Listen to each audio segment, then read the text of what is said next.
go. The music is never ending. Yeah. And end music, end. Come on, you can do it. There we go. Haven't perfected that just yet. Anyways, at least we weren't talking in the background this time. Alrighty, so we're live. Hey everybody, how's it going? It's Hello. Marissa and Holly and Papa here. Oh And my God! You know what we didn't do before the show? Let me say a real quick say prayer, prayer. okay? Yeah, that's right. Yes. Okay. Okay. God, thank you so much for bringing us together today, and thank you so much for keeping us safe and healthy. Put a great big piece of armor around Holly and Marissa where they are, and a big piece of armor around me. We'll think of it as a snow globe. Be with us this afternoon. Cut anything negative out of this show. Please allow anything that's going to be spoken to be your words. No longer is it our mouths. No longer is it our brains. It's your mouth. It's your brain. And let's do your will. We freely give over our will that your will be done. And if it even helps only one person today, that's okay. Let's just speak truth to all the terrible power that's around us. But thank you so much for bringing us another day. And we really Yes. love you and your son very much. In Jesus' name, amen. Jesus' Okay, name, we got amen. some protection. Yes. Yes. Oh, and I just want to disconnect the cords Protection. from the homeless lady with the tent. I need to ask God Yeah. to disconnect me from the homeless lady with the tent. I feel so guilty about that. I don't know why.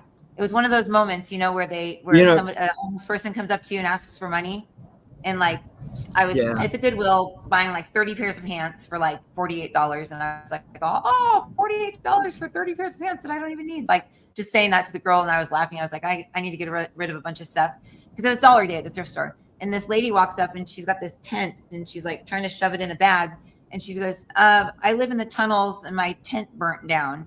And I'm trying to, like, I didn't realize that she was I thought it was her burnt tent that she was holding or something like that. I didn't realize she was holding a tent that she found at the thrift store and needed $14 to buy it. So she was asking everybody at the cash register if anybody could spare $14.99 to buy her a new house, basically. And like, I was like, is she like, and the lady was like, she's not allowed to be doing this right now. So I was just like, oh, okay. I was like, well, have a good day. Good luck to her. And then I was talking to Holly about it, saying I felt really bad about this lady living in a tent, like underneath the tunnels here in Vegas. And like, there was nothing I could do. And then it hit me, oh my gosh, she was asking for someone to add the tent onto their bill and buy it for her. And I went, oh, geez, I could have done that. I was just sitting there going, oh, I've got 30 pairs of pants now, for $48. Like I felt so bad. So I looped back around. I made a U-turn. I was at Panera getting my drink. And then, oh, you can't see it. It's disappeared. Anyways, I was there getting my drink and I went, Holly, I'm going to go back. I'm going to be late, but whatever. I'm going to go back and go buy her tent. And when I went back, they had already escorted her out of the store and like she was gone. And I was like, oh, it was one of those moments where I just felt so bad. And I kept feeling like almost like a cord, like pulling me back to her. And I didn't know whether it was a good thing or a bad thing, or it was one of those times where, you should have helped somebody, but you didn't, or something like that. But I feel like I have a cord attached to her now. So that's why I was asking the guys to disconnect that cord. Yeah, because she could turn around and put a bad spell on you because you didn't buy her tent for her. So you definitely I wanted to ask the guys why I feel such a draw to it. It's like I want to go find her and like go like get her a tent, and it's like, why do I keep? I felt that too. I almost wanted to jump in my truck and go down there too when you were telling me about it. Like we both felt like so like obligated to drawn to it. Yeah. I don't know what the deal was. Because I think it was something that you would help her be able to live in instead of just giving her money and not knowing where that money was going to go. I think that you realized, oh, she needs a house, and that would have been something you could give without feeling bad, And I guess I just felt bad ignoring her because I didn't understand until after I had already left. Like, I'm sure somebody understood what she was saying and probably bought her the tent. So she probably was going to set up the tent somewhere. That's probably why she was. Don't worry. Well, they escorted her out. So somebody in need in front of you again anyway. So don't worry about it. If she had that much of an effect on me, then I'm sure she had that much of an effect on everybody. So I'm sure somebody helped her. So I'm sure of it. Probably. I do know that there's people that work like these different corners though, like here, like in well, Vegas, God's listening to us right now. Jesus is listening to us right now. So Jesus, can you go find that lady? The guy just said that there's people that carry a like give to me energy. If somebody's like somebody who asks for things, that's kind of like not like their job, but like that's how they survive. Jesus is saying that he says, as we step in this energy today, we bring into you some facts about energy, some facts about how things work, and the way that you think is not necessarily what you want to think. It's not necessarily what you've desired to think or what you've been taught to think. It's what others want you to think.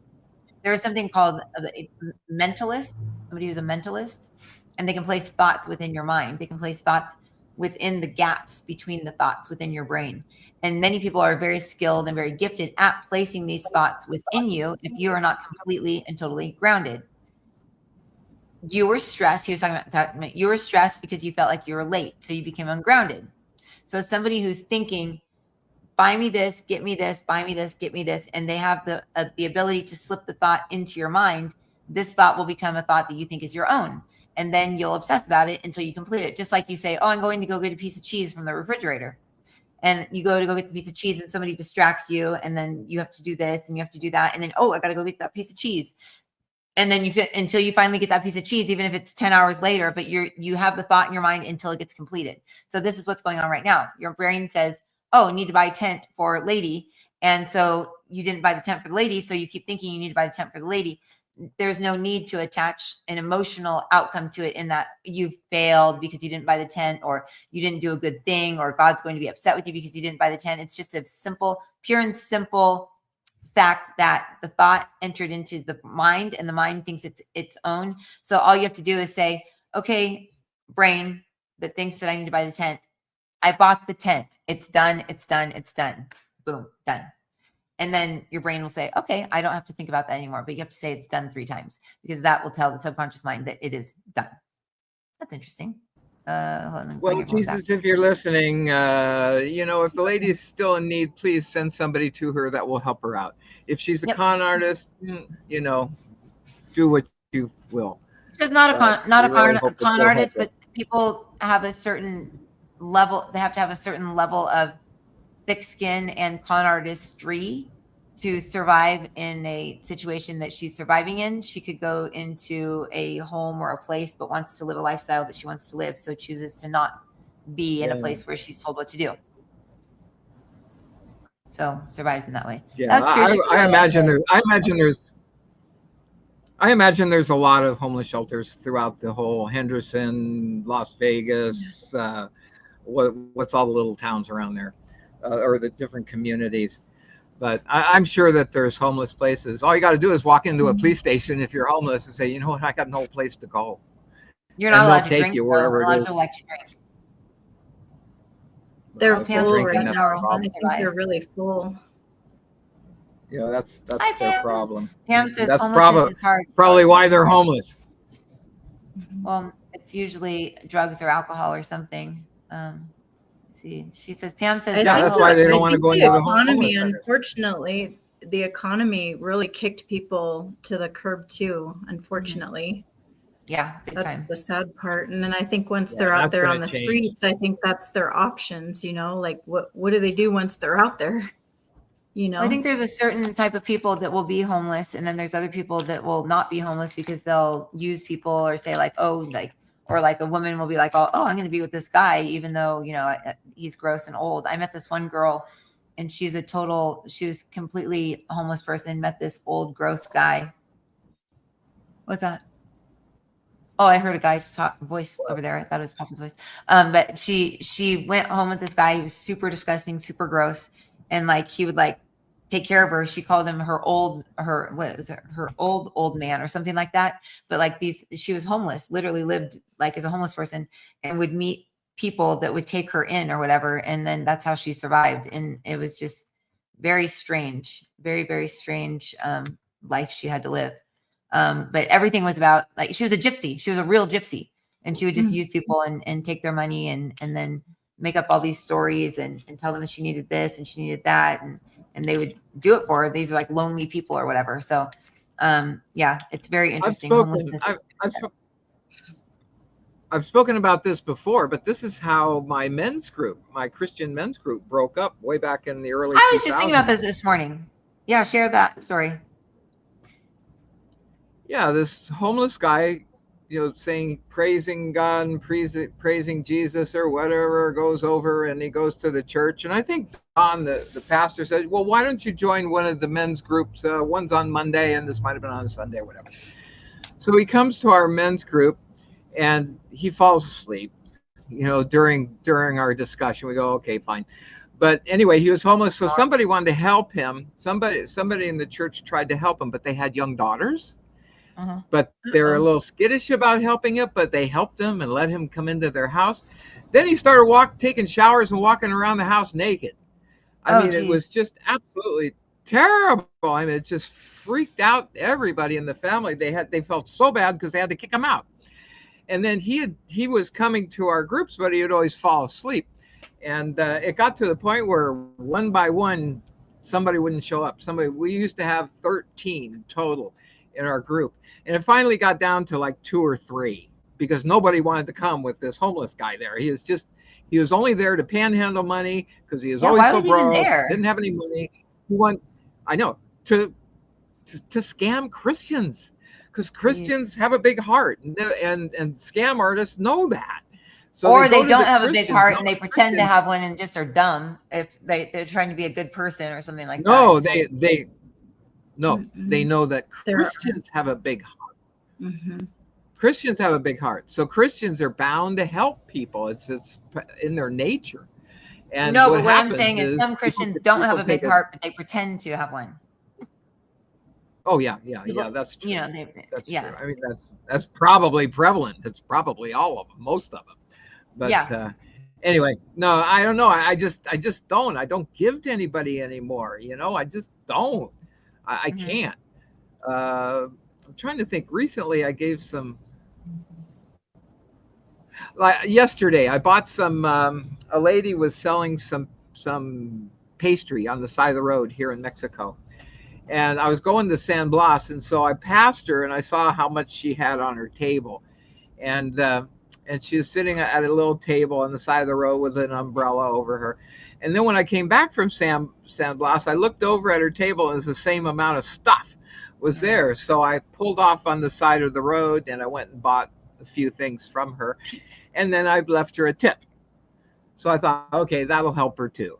And so I don't mind doing something like that because she's out there trying to make money on her own. But somebody walking around with a can going, here, give me money. Give me money. I'm a bum. Give me money. No. Because I saw that 60 Minutes section or whatever you might segment that time that showed these people that drive up in their Mercedes and park up the street and in their dirty clothes and stand down at the off ramps with signs, food or money, anything will help.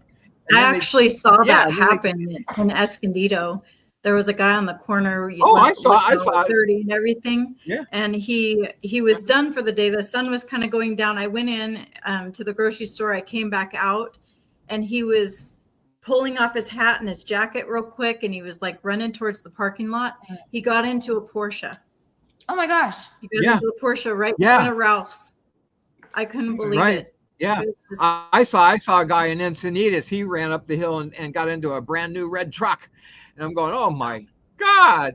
And even 60 Minutes asked them, I guess these were bums that are in New York, truly bums. Why are you panhandling? We can see that you live in a good place or you have a nice car or whatever. And they said, it's a profession. It's a profession? It's their profession. Yes, their profession is to beg for money. That's all. And even in Mexico, I think all these ladies with their little kids by them and they're in the little cans and walking along the traffic trying to get money. They probably make more money than the people who are giving them some money. I mean, they're all, I can't say they're all scam artists. They're all con artists. I wonder what the average they make is. What does the average? There was a couple kids on the same area. Oh, what was it? I'm sorry. The average person down here in Mexico, the average person in Mexico makes 120 pesos a day. That's $6. Well, no, the average panhandler says makes $60. Let me see. Yeah, they probably make 10 times as much as the person who worked his butt off all day long to give a couple pesos to them, and they're making a lot more money being given the money than the people who are giving the money, who are working their butts off all day. Yeah, minimum wage is 120 pesos for an 8-hour day, and it's 20 pesos to $1, so that's $6. That's $1.50 an hour, or even less than that. 75 cents an hour, whatever. Oh, I thought And they these made guys more. work So it says here. they only make about $500. Oh wait, they make $500 per month. It says the amount of money a panhandler makes can vary widely. I think more than that. There were 2 kids on the corner and it was raining, and they had little signs saying, "We're trying to make it to Northern California." You know, they look like college kids, but homeless. And I ran into the pizza place and I got them a pizza, and I came back out. I didn't see them. So I was running around and I went to the trash dumpster, and they were inside there, like huddled underneath the trash dumpster. And I opened the door and they had wads of cash all over in front of them.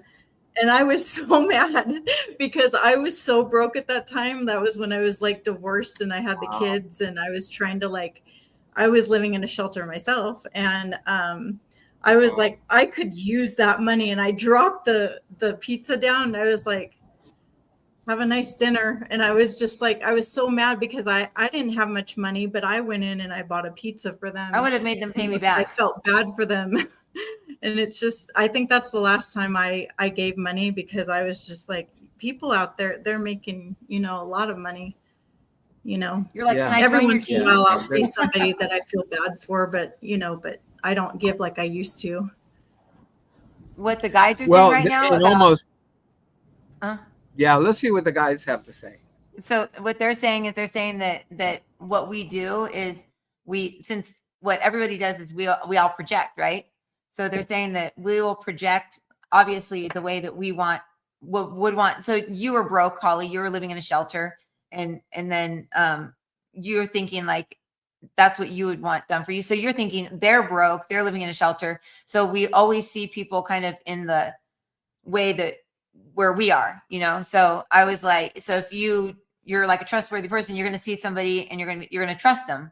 But if you're not a trustworthy person, then you're not going to trust people. So they're saying that like, because you trusted that they were, needed help, means you're a trustworthy person. So they're saying, unfortunately, trustworthy people are the ones that get taken advantage of the most, because they can only see trustworthy people. They can't see that anybody's trying to like screw them over. It's like when you have a friend that goes like, "Oh, your husband's totally cheating." And you're like, "What? No way." Because that person's been cheated on or something. So that's all I can see. So they're saying, if you give to others because you trust what they're doing, then feel good about it. Don't second guess it. If you're proven wrong, then you're taught a lesson. That's a lesson that you learned in life, that not everybody is as they seem, but it doesn't mean that everybody is that way. But when you look at something, say there's somebody on the side of the street, they're asking for help, you can ask by going into your heart, you can ask the Holy Spirit to tell you whether you're drawn towards them or not. Mm-hmm. So if you would have asked this today, they're saying me, and ask the Holy Spirit to see if you're drawn to this woman or not, you would not have been drawn towards her. You wouldn't have been drawn towards her the way that you felt drawn towards her, because of the fact that the thoughts were put in your mind. I want to ask them something about this. They said something about a mentalist. I need to tell a story about this. I met a mentalist, a real mentalist, in my hair salon. He was getting his hair done, and he does a performance here in Vegas. And he did this thing on me, and I literally came up with the same answer that he came up with, where he makes you open up a book. He just found any book in there, and he says, open up the book. There's like, it was an encyclopedia or something like that, or I don't know, it was a dictionary or something like that. He goes, go to any page and pick out any word. And so I went in and I picked out a word, and then he said, okay, now based on that word, think of a word that has something to do with that or something. And I remember thinking it was like house. And I remember thinking like, oh, it's a brown house or something like that. I was never thinking the word brown, but I kept hearing this thought coming into my head that was like brick house or something like that. And I was like, and so then he asked me a couple more questions, and then he said, your word was brick, right? And I was like, what? And so it's like he knew what I was thinking because he was putting the thought into my head. But it was the weirdest thing because I was watching and I could see him. He left his body and he was standing right next to me and he was going brick, brick, brick, brick, brick, brick, brick, brick, brick, brick, brick, brick, brick, brick. And so I was like, and I was going to say the other thing, and I was like, do I say brick or do I say the other thing? And I was like, brick or whatever. And then I think I said it, and then he had it written down already. He's like, is this your word? And I was like, that's crazy. But it was just crazy because that's what he does for a living. He goes on stage and he does these performances where, you know, he guesses what people are saying, but really what the person's doing is they're being led to say that. So it's like, because the person's intuitively picking up on the word that he's putting into their mind. So he's saying that the lady with the tent today, because I was ungrounded, she has the ability to put thoughts in people's heads. But I don't know that she knows how to do that. She just does. And maybe that's how she survives. And she's like, I don't know why people would just give me stuff, but they do. So yeah, she's got a gift. And there's a lot of people, Jesus is saying there's a lot of people with that gift. And they're saying this leads us perfectly into politicians. JD Vance, I still have an issue with him, by the way. And I don't know why, but I just kind of feel like he's the Antichrist. But based on what you said, Papa, about the head injury. Well, you said last time. The reason why you have that feeling towards JD Vance is because he don't say the name of the person. Don't say the name of the person. Don't say the name of a former boyfriend of yours. Yeah. Reminds you too much of a boyfriend. But no, but I thought about it more. You're projecting. You're projecting onto. I thought about it more. I thought about it more, and that was my initial like. But no, I still feel that way. And I asked the guides about it when I did my meditation last night. I said, "Why do I keep thinking this?" And they said, if somebody's a certain way, you will think of it so you can project or you can reflect. So there's reflection and projection. So there's somebody's reflecting back somebody to you. So your mind goes untrustworthy, cheated on me, you know, whatever. And so that's a way of deriving information from a situation of a person that you don't know. But then there's projection where you're projecting it onto the person. You're like, oh, well, that's what they are because they look like that person or whatever.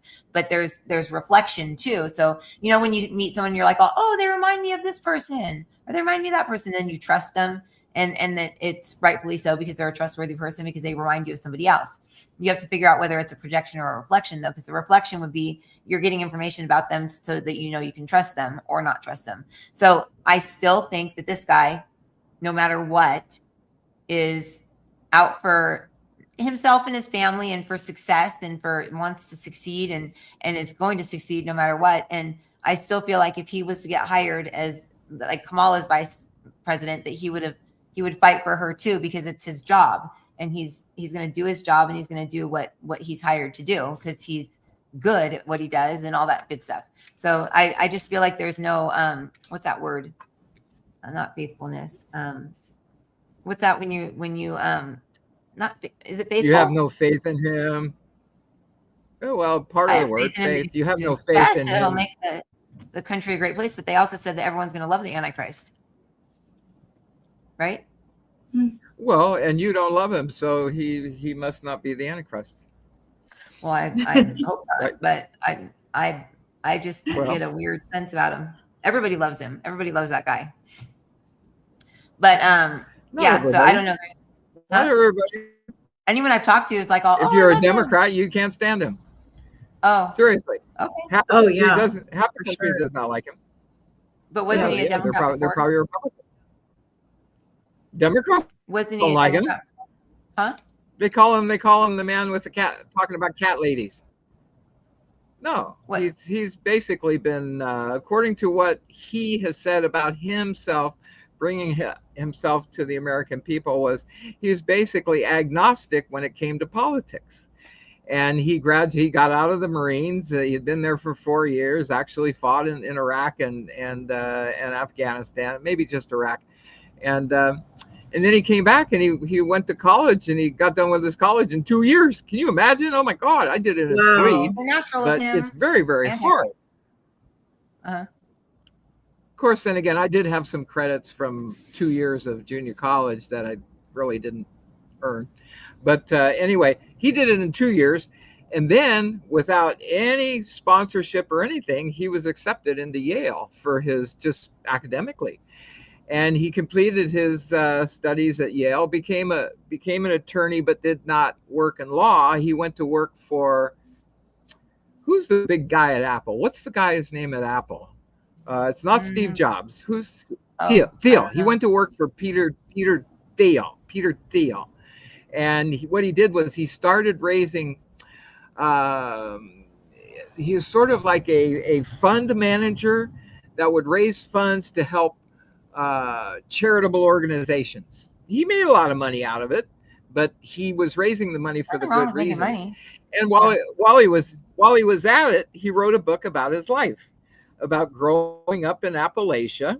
And his mom was a drug addict. His dad had Where's split Appalachia? when he was very young. He Appalachia, up in the hills of Ohio or Kentucky or Tennessee, where Okay. they all come together. And so he was basically a hillbilly. His mom was a drug addict, complete drug addict, completely was not paying attention to him. So, and she kept bringing men in and out, in and out, in and out of the house. And he finally moved in with his grandmother, who was a very foul-speaking person, but she was a Christian. And so his grandmother basically raised her, and he wrote a book about his story.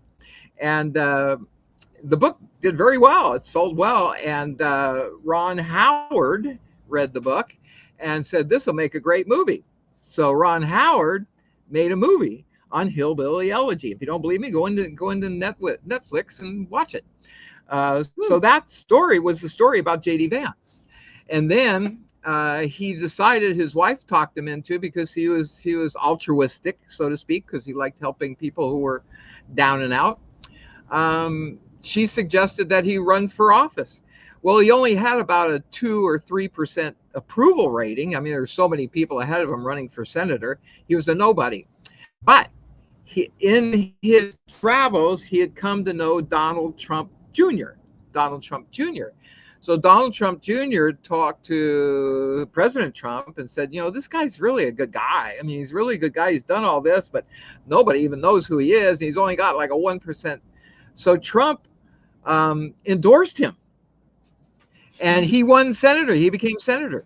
And that was only like in 2022. He's only been a senator for like a year and a half. Ohio. Mm-hmm. Oh, okay. He became a senator of Ohio, and one of 2 senators. And then when Trump was looking for a vice president, he had scads of people to choose from, and he ended up choosing Vance. And so maybe you're right. Maybe he has worked his way up to the top, and maybe something's going to happen to Trump, and he's going to. I think so. I have a really interesting, there's so many bills that he has put out and introduced that are really interesting to kind of show what kind of person he is. It's on congress.gov, and it's Senator J.D. Vance. And it's kind of amazing how many bills he's put out. I don't know if you want to take a look at that, or if we could put it up. Or... Oh yeah, put it up there. See, I want to see. Wait, he's actually, the bills he's passed. Yeah, I mean, it's pretty amazing. He's for Constitutional Citizenship Clarification Act. There's a Natural Gas Tax Repeal Act. I mean, there's so many bills here that he's for the outreach, Big Brother Outreach Act. I mean, there's a lot of good things that it looks like. So what do they say the Antichrist is going to do when they take over the world? I don't know. Oh, he's frozen. Papa's like, let me remove, add. There he goes. Let me see.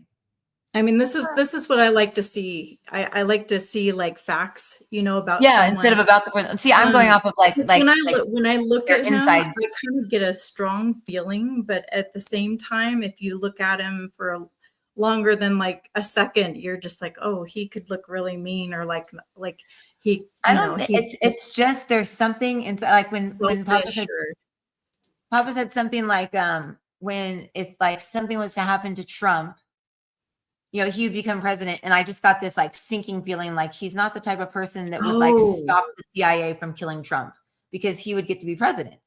Like he's not going to be like, oh no, don't, and jump up. That's what I meant by selfish, right? Oh, okay, yeah. It just feels like he's all in it for, and it's not that he's in it for himself. He feels like he's in it for like the world, but I mean, anyone who's raised by a heroin addict is going to have a survivalist technique. And if he's a genius, which he is, and he finished college in 2 years, and then he's like became a senator, and he's only been a senator, and now he's the vice president. I mean, that's somebody who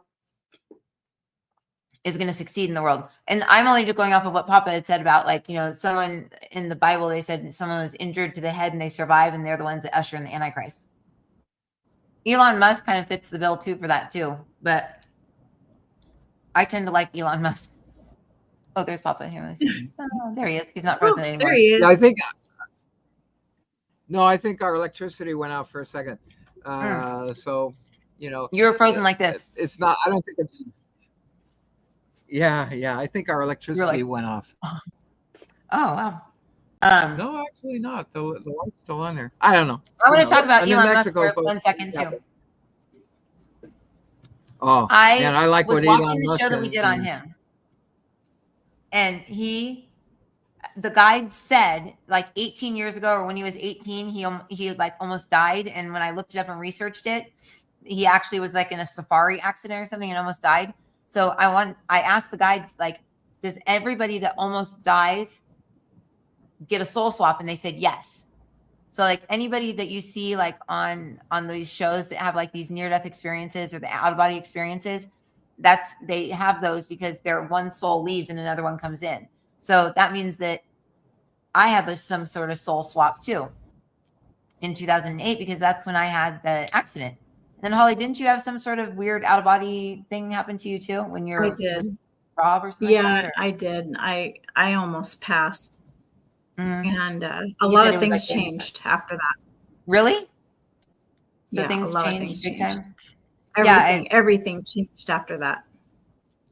Like who you were with and like just everything? Like that's when I made my decision and just changed everything. Oh, when you had Joey. Okay. Went back to So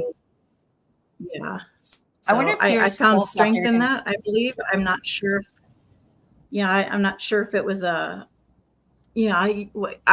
don't know. I became very strong at that point, to make changes. Like a different and I soul wasn't does like come that in. before.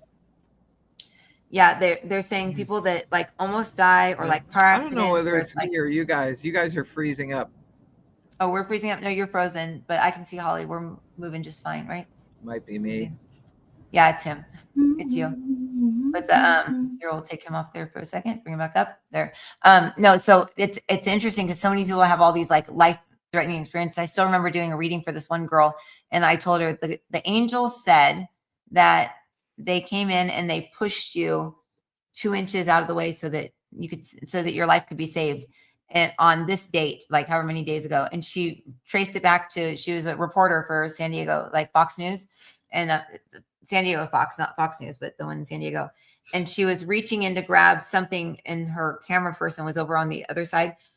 And she reached in, and something like pushed her forward, so she landed in the car like this, and a car came screaming by and almost took her out, but they took out the door. And so, but I she believe in those things forward absolutely. and like flew down on her face inside the car. So, but it was when she was doing her session, they basically said, we had to save your life because you would have died, or like it would have changed the course of like your path. Like she could have lost her legs, or like she could have like lost anything. And then the other night, Papa, we were here last night, and this little sign right here, I was talking about how we had done the snow globe. Oh, he's gone. Well, anyways, me and my dad did the snow globe exercise. Our snow globe we have a book called The Snow Globe, and we did the exercise, which is a manifestation exercise. And I pulled into my snow globe $186,000. And I meant that's how much I wanted for like the year, $186,000 of disposable income, which came out to like, I don't know, it was like 27,000 or like 15,000 a month or something like that. I don't remember exactly how much it was, but I figured it out. That's how much money I would have per year. But I didn't write per year. I wrote 186,000, just period. And then I held it in my hand. That's what they say. Hold it in your hand and like a little piece of paper, and then do the snow globe exercise, and then pull it into your heart and watch it dissolve like into the snow globe. And then you've kind of like acclimated that energy or that thing into your field, so that it will start to happen. So it'll start to manifest. My dad pulled into his snow globe Hay House, and Hay House kept saying like, now we want nothing to do with her. She doesn't have over 250,000 people that follow her on Instagram. She needs to have an email list this long. She needs to publish this many books and be this famous and be this and this and this and that, like all this stuff that I needed to be in order for them to even like consider hearing my name or talking to me or having me be in the room with them. And Bill calls me after my dad pulls Hay House into his snow globe because we had done our books. We had written Answer 7 Speaks and the Bible Speaks books, and we really wanted to get them out into the world. And my dad figured, well, easier way to do that is to get Marisa out there, and then people will read our books. No one wants to see me. And so there he is. There he is. And so 3 days later, Bill calls and says, the powers that be at Hay House want to meet with you. Patty Gift wants to meet with you. She's the head editorial director person over at Hay House and wants to meet with you. And then I ended up meeting with Louise over the phone when she was still alive and gave her a snow globe and all this stuff. But anyways, as I was telling Holly about that, I was saying that before that, this German publisher that works with like Gabby Bernstein and all these people wanted to get the snow globe out to Germany. And because he said German people are so smart, but something so simple like a snow globe will like make them excited because they can't like beat it up like intellectually. So anyways, as I'm telling Holly the story, this sign that my mom gave her says, God closed that door because he knew you were so much more. This sign was sitting up against this. Let me see if I can rotate this. Okay, so it's sitting right here up against this wall. And oops, I lost that screen. There we go. It was like here, it was just right here. There's no like wind or anything over here. And it just went like this. It's like me and Holly was there doing the dishes. And this was like, I wasn't even like banging around with the dishes or anything. Like I wasn't bumping the counter. I just rinsed out a glass. And I didn't even set it down. It was in the sink. I was rinsing out the glass, and then I turned off the water, and I was done. And then she turned around, and it literally just dropped when she was in the middle of that. Yeah, it fell. There's no way that could have fallen on. I mean, there's no like simple way of saying like, oh, it was tilted, so like there was a little angel around or something. Well, when I tuned into it, it was Holly. I saw Holly with wings going like hee, like I knocked it over. But I was like, so I'm going to ask the guides if it was really Holly or that the guides just said it was, okay, hold on. Now my mind's getting involved. But so this guide is coming forward again. Anna that came forward last time didn't you have a guide named Anna that came? Yeah. Anna came in. She says, dear, what you must know is that we have control over your fields when you are together. We have control over your fields when you are together, like me and you are together. We are able to manifest and bring forth into the physical realms many things that we cannot when you are not together. So this will be quite fun. They're like, this will be quite fun indeed. Yeah, no, it freaks us out is what it does. It freaks me out. Remember when they were turning the music on in the house? When Holly started staying at my house before she got her house here, they kept turning music on all the speakers in my house. It was like playing different songs and stuff. And we were like, oh my gosh, this is freaking us out. But the guide is saying it's them. It's not earthbound spirits. It's not ghosts. But that we have to ask for protection because ghosts could mess with us. Mm-hmm. So that's good. What's that prayer that you say when you feel like a ghost is around you? You're there. Cool. Holly, what's the prayer that you say when? Yeah. Oh, anytime I feel anything, I do sense and feel things around me, and sometimes I do feel evil or it's dark or heavy, and I'll just pray to Jesus in the name of Jesus. Please guard my family, my house, and anything that is evil that is surrounding us or right next to us. I cast them out in Jesus' name. That works. And I say amen, and it clears. It clears as if it's like fog. It's amazing. That's and cool. It's happened so many times, like through my life. It works. Yeah, when you said that the other night, I felt like everything just kind of go like, yeah, it works. Yeah. It does. But you have to really believe in Jesus. Marisa, you're talking about Germans, Marisa. Why were you talking about Germans? The doctor in Germany that I was working with, he was published over there, and they wanted me to go to they wanted us to take the snow globe to Germany because all these German people wanted to publish the book in German. They wanted to do the snow Okay. globe, and they wanted me to do these like tours and stuff like that in Germany, because the guy that was an agent or manager over there that worked with all the Hay House authors, he said that Germans are just so smart, they're so intelligent, but that something simple like a snow globe, a manifestation technique. Yeah. Uh-huh. Let me say something about that. I started watching something, and then I got disrupted and I couldn't watch the whole thing. But it was about Germans. Why are Germans so smart? Why are Germans so healthy? And the reason that this guy was coming up with was in the Dark Ages. What would that be? In the 1200s, 1300s, 1400s, something like that. They had the Black Plague. It wiped out everybody in Germany. Everybody except a select number of people who were not affected by the Black Plague at all. Strong. So the ones who lived, everybody died. Everybody died. Even family members, everything. Everybody was dying all through Germany. But there was a select number of people around the country who were not affected by the Black Plague, and they survived. So your pure Germans come from them. They have the DNA of survivors. And then I got disrupted. I got out. I didn't watch the whole thing, but you can type it out. Just type in to YouTube like "Why are Germans so smart?" or something, and it'll probably go to that documentary. But the people that live in the Germans, the Germans that have a history that go back, are survivors from the Black Death, the Black Plague of the Dark Ages.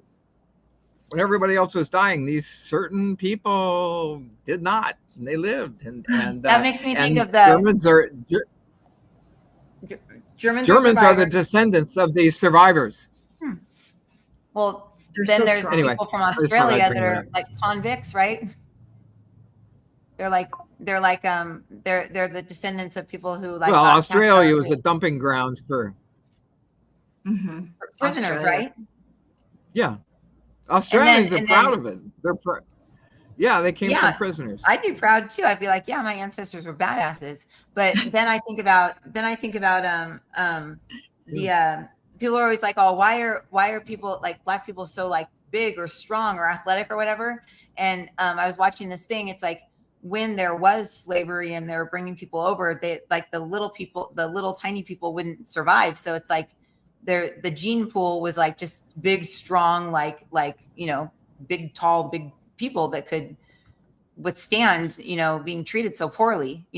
It's just interesting how humanity has evolved and how we are. So it'll be interesting to see the generations that we have right now, how we end up. Everyone's just going to be like all playing little video games.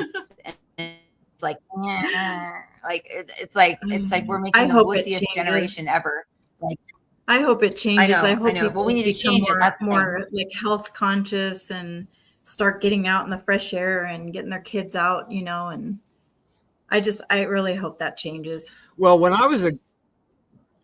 I think Bobby Kennedy is going to have something to do with that. I really like him. I was a kid, when I was in I think it was seventh grade. John F. Kennedy was president, and he mandated physical fitness. We could not pass until I could do 10 pull-ups and something like 25 push-ups.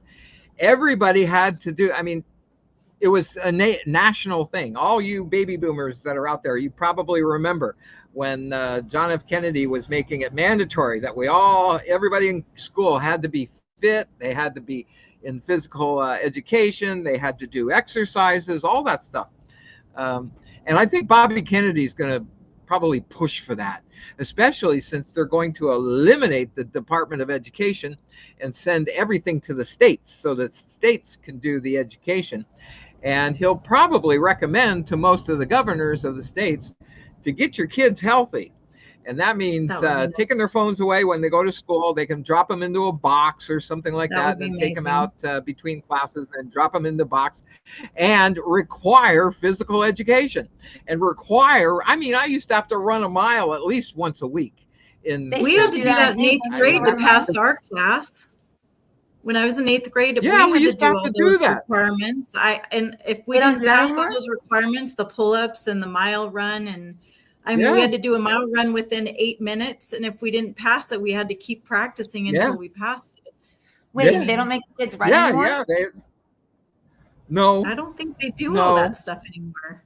they do. The kids aren't doing that. I mean, I don't even know if physical education PE is a required subject anymore. Yeah, I mean, my kids have Oh, PE and they're in elementary school, and like we go on Fridays and I go run a mile with them because they have like parent it's called Jaws. So we go and we run laps with the kids on Fridays, and they get a little card marked off and they get like recognized. I mean, they don't have to go. It's like an optional thing. So I go with the kids, or Jeff goes, we go with the kids like 45 minutes before school starts, and we run with them. It's fun, but that's elementary school, and that's Well, something that they just Well, let's talk about the high school level then. Maybe it's at the high school level they don't have to take it because, according to Trump and probably others, well, actually, it's Bobby Kennedy, the one that's brought it up. He said that. Now, keep in mind, 90% or more of the kids that go into the military go in there right out of high school because they don't know what to do with themselves. They don't really want to go to college. They don't necessarily want to go work for a minimum wage job, and they realize they can get a skill in the military. And so 90% plus are high school kids that go try to get into the military. Bobby Kennedy said that I think it's 85 or 88% of the kids today don't even qualify physically to get into the military because they're overweight, they're sloths, and they're just not healthy. They're not healthy and they're not fit and they're overweight. And the military isn't going to take them just to put them on, try to get them to lose weight. I remember when I was in basic training, everybody was in shape. Of course, I went in with a bunch of farm boys in the Midwest, and they tended to be in good shape. But right now, they can't fill the military because the kids aren't in shape. Bottom line, they're not in shape. So I think it's at the high school level. Kids have got to be passing. He is not you required. don't pass from ninth grade to 10th grade unless you can do 10 or 100 push-ups or 100 sit-ups and 50 push-ups and 10 pull-ups. You know, if you can't do it, then you know what? You're going to have to get in shape. You're going to do it, and you're not going to go to 10th grade. I mean, if they put things like that into place, I think people will start getting into shape. And, you know, parents have a lot to do with it. You know, you let your kids sit around and let your kids eat candy and high-calorie foods all day watching their video games. That's not good. That's not good. Yeah. Well, you know, we speak that way because Marissa, you guys did not grow up with electronics. You were like me. You grew up where you had your fun outside. Yeah. You know, riding bikes or kicking the ball or playing ball, something like that. Yeah, eventually we had the Nintendo when we were like, I think well, Nintendo started when we were maybe like in like, I remember Gigo had all the games. The Sega, I remember when she got the Sega, we had the Nintendo, we had Super Mario Brothers or something like that. I still remember the first time I saw a video game was at Gary's house when he mooned me. When we were leaving in Santa Barbara, I went to go see my parents' friend Gary. He was like their dirty old man friend that was always making like sex jokes in front of kids. But I remember he mooned us as we were driving away. But he had the Atari, with Pong or something like that. I still remember playing that like when I was a little kid.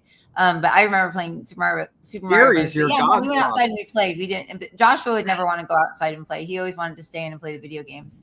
But yeah, for the most part, we didn't have phones. We didn't have anything like that. But yeah, the kids nowadays, it's like they're just so sucked into it. And I was telling Holly earlier that with video games, when Matthew sneaks and he gets onto what's the game called again? Fortnite. When he gets onto Fortnite, and he's found a way to download it, even though I deleted it. He'll get onto Fortnite. And there'll be this portal right behind, like the TV's here, and we're up in the den.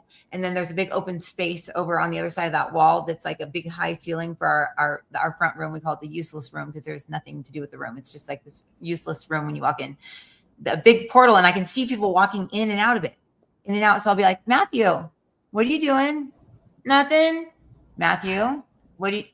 Mommy, I have to tell you the truth. I'm like, I know, Matthew, I'm psychic. I can see stuff. You can't get it past me. And he'll be like, well, I forgot. I'm like, okay, you didn't forget that you're not allowed to play Fortnite because I've gone in and I've tried to like change all the settings to where like nobody from the outside can speak to him. There's no chat. There's no, but no matter what, when you play that game, it hooks you up with another person in another house somewhere in some far off land or close, and you don't know whether it's a kid or an adult. And it's not even about the children predators at this point. It's about the fact that someone's energy is coming into our house, and what always happens is me and Jeff always start fighting.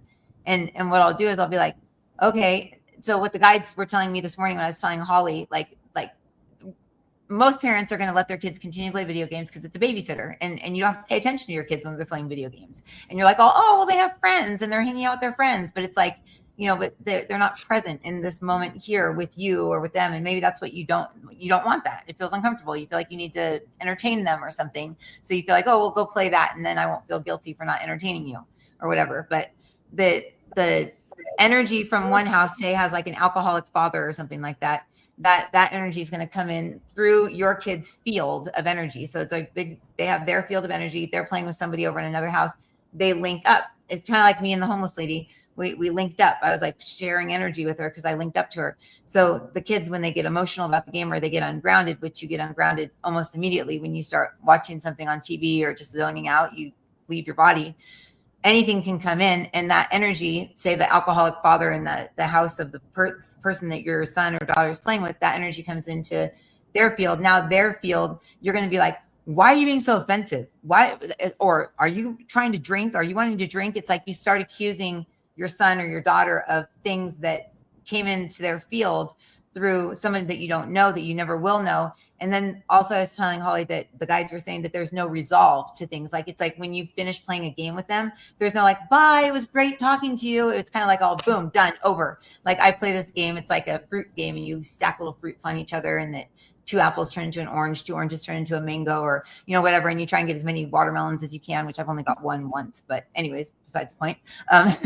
But they'll link you up with somebody, and it's usually some Chinese writing that comes in, that they link me up with that person, and they may beat you like 10 times, and then they can choose to either play against you or bail you because you're not a good competitor. When you get bailed, you get offended. It's like, what? We were on a roll. We were playing like 10 times. Come on, dude, I want to beat you.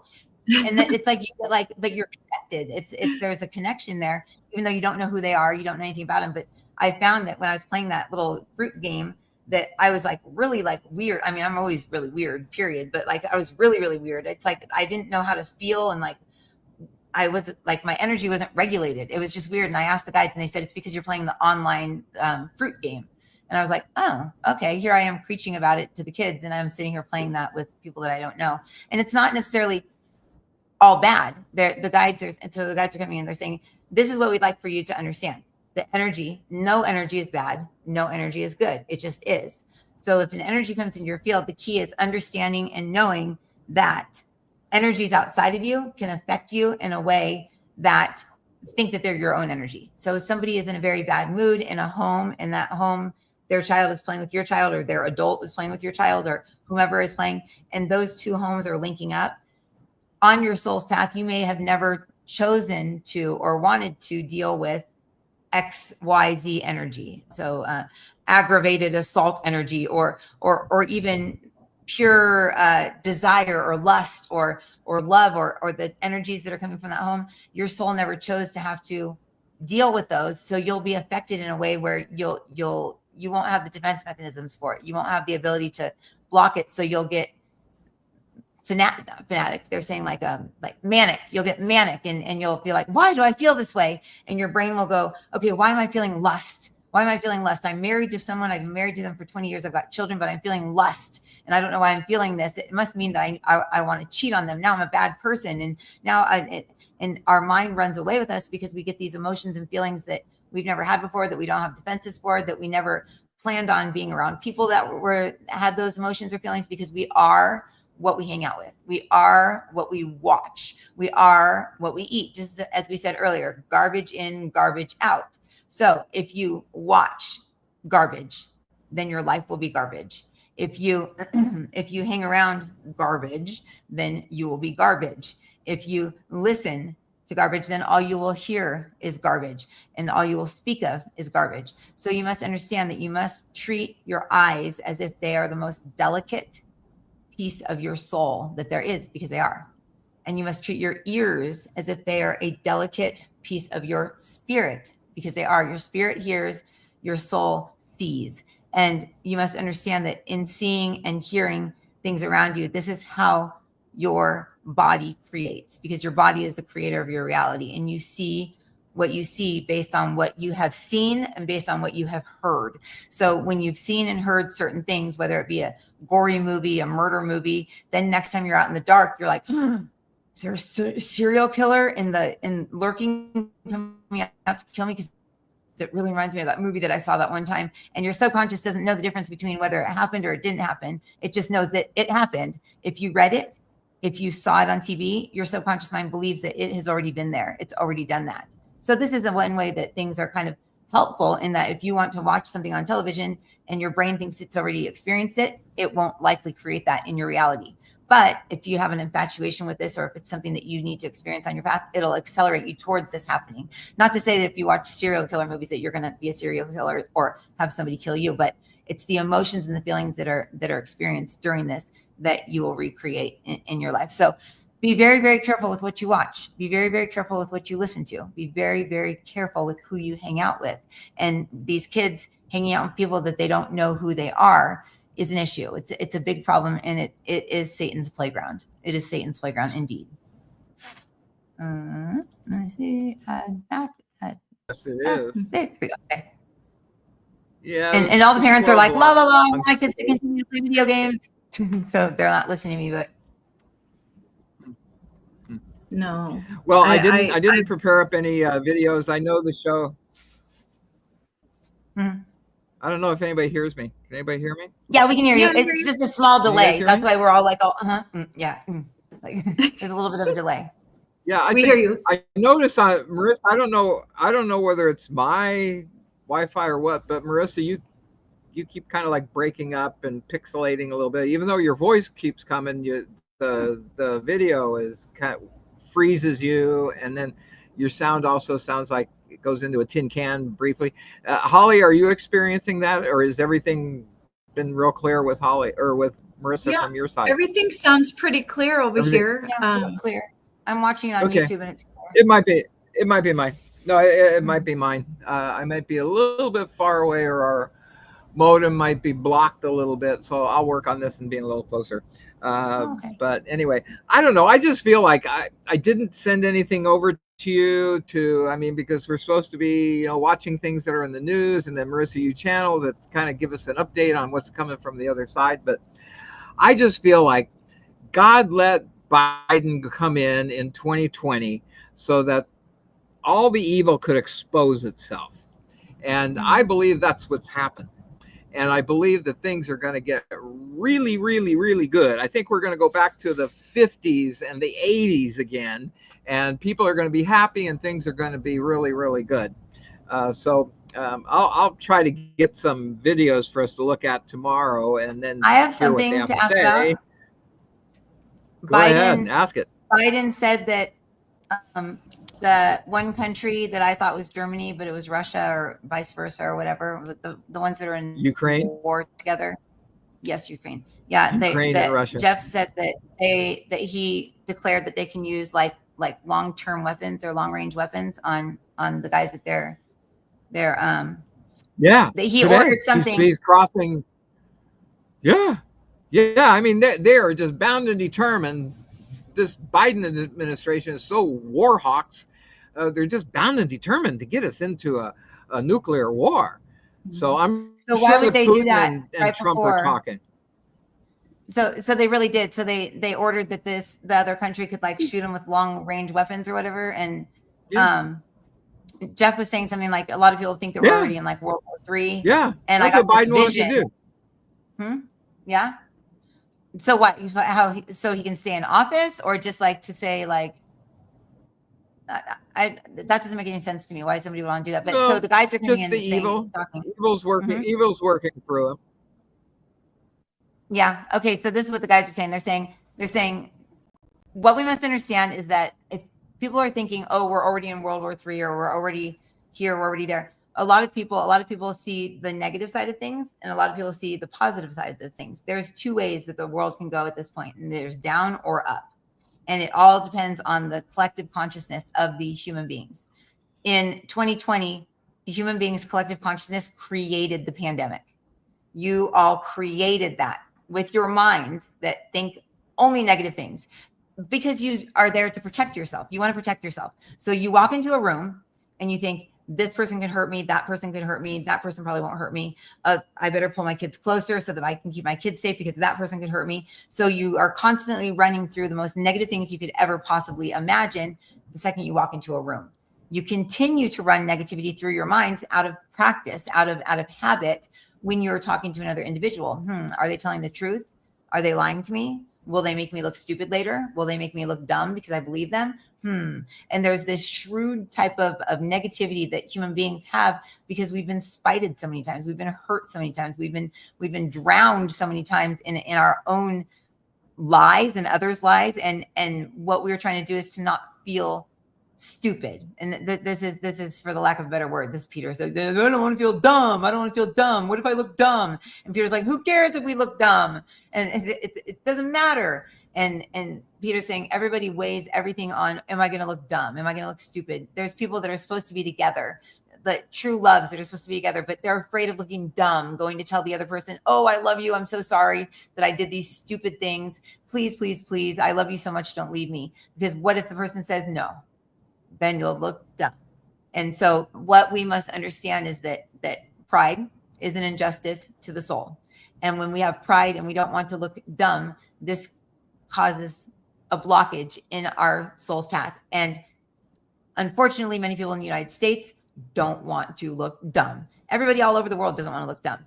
But this country in general operates on this. And if people could get into less of a, we don't want to feel dumb, we want to look good, we want caring about what others think, then there by no means will there be any sort of World War III that occurs. But there's many people who almost look forward to it. They are so bored within their lives that they want to see some action. So they're like, oh, I know, I think I'll be excited about a war happening. So it's really up to the human individuals at this point of what we're going to create. So we need to start by bringing positivity into each home each day that we can bring it in, to just bump up the frequency, bump up the energy, turn the little volume up within your mind. Just imagine a little volume, a little knob on the side of your head, and just turn it up, turn your frequency up, just turn it up a little bit. You don't have to do breathing techniques. You don't have to meditate. You can just set the intention. Oh, I'm just going to turn my frequency up just a little bit so that when your husband walks through the door and you don't get so frustrated. You don't get so mad. You don't get so annoyed. You just go, oh, he must have had a bad day, so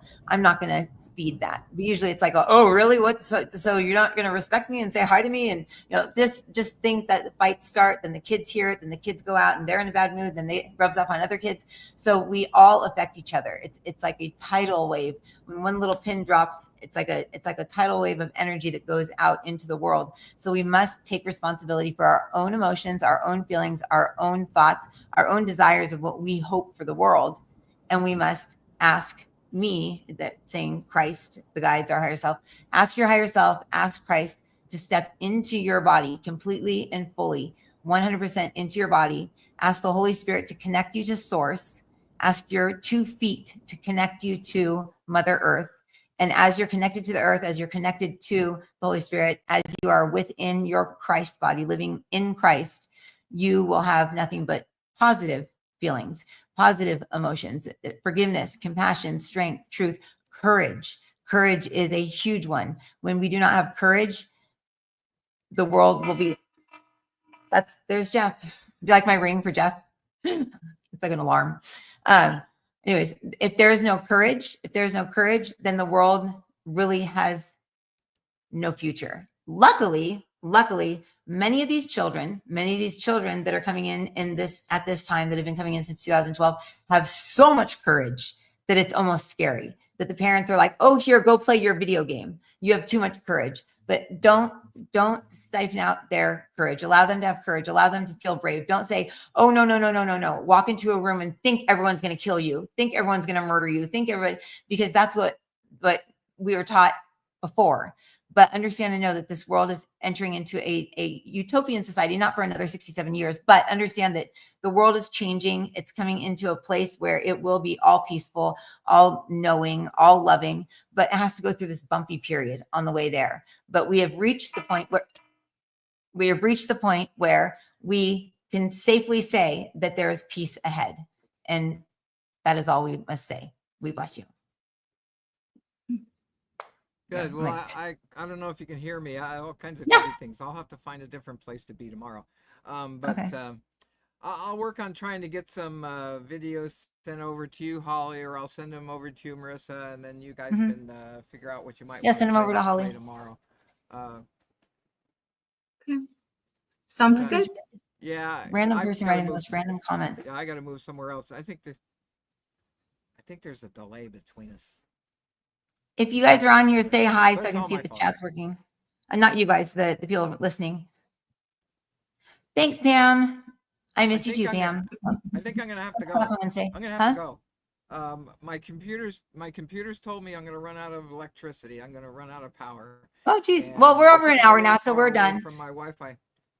Plus, Jeff's So just you gonna keep guys calling. have a good night.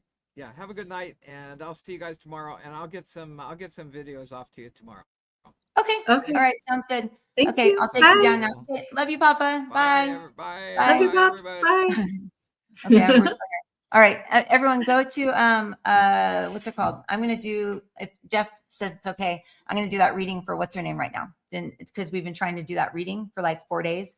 So I'm gonna do a live reading right now over on Patreon. If you guys want, go over there. It's www.patreon, P-A-T, patron spelled wrong. It drives me nuts. I need to come up with a website that's easy. Patreon. Yeah, patreon.com/discovering intuition. So I'm going to do that live stream reading right now. I'll do it on YouTube and then post the link over there on Patreon. So you guys join in. I'm going to do it for Susan. And then tomorrow we'll pick another person to do a reading for that's part of the tiers over on Patreon. Okay, Pam. Pam's so cute. I love her. Anyways, okay, cool. Holly and I have come up with a plan. I'm very excited. I'm not going to share it because I don't want to jinx us, but things are going to be very awesome around here very soon. It's something that I've been trying to create for a very long time, but I'm like not going to say anything because every time I do, it stops. So everything's going to be good. It So, won't. yes. Okay. All right. I will see you in about 2 seconds. Holly's upstairs. I'm downstairs. So we're in the same place right now. Okay. Bye, everyone. Go to, again, patreon.com, and you can follow it for free. You don't have to pay money to follow Patreon anymore. You used to have to. And then also one thing that I never tell you guys about is it's dailyattunement.com. It's like my own Netflix. And it has so many meditations and so much music and so much cool stuff on there. And if you're a patron, you should have it for free. It's a $30 a month thing, but I have a free trial on there. So check it out. Tell me what you guys think about it, because that's the thing that we're going to be developing and making better and everything. So we'll see you guys tomorrow. Okay. Hope you enjoyed whatever I said, because I don't remember. Okay. Bye. End stream. There we go.